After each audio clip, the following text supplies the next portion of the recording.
తమలపాకు కాడలను ఉప్పు వేసి దంచి రాసుకుంటే ఒంటి నొప్పులు వెంటనే అరికడుతుంది.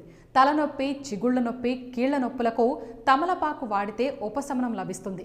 అధిక రక్తస్రావాన్ని అరికడుతుంది. తమలపాకు, వక్క కలిపి తింటే దగ్గు, ఆస్తమా తగ్గిస్తుంది. జలుబు, దగ్గుతో చాలా కాలం నుంచి బాధపడుతుంటే 2 కప్పుల నీళ్లు వేడి చేసి అందులో 8 తమలపాకులు వేసి మరగబెట్టి 1 కప్పు కషాయం తయారయ్యాక సేవించాలి. ఇలా చేస్తే జలుబు, దగ్గు నయమవుతాయని ఆయుర్వేద నిపుణులు అంటున్నారు.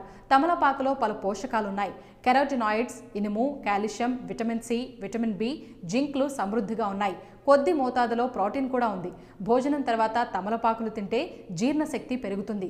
మంచి బ్యాక్టీరియాను పెంచుతుంది. నోటి దుర్వాసనను పోగొడుతుంది. ఐరన్, కాల్షియం ఉండటం వల్ల గర్భవతులకు, పాలిచ్చే తల్లులకు మేలు చేస్తుంది. వక్క, పొగాకు లేకుండా ఆరోగ్యకరమైన పాన్ను తయారు చేసుకుంటే తినడానికి రుచిగా ఉంటుంది. ఆరోగ్యం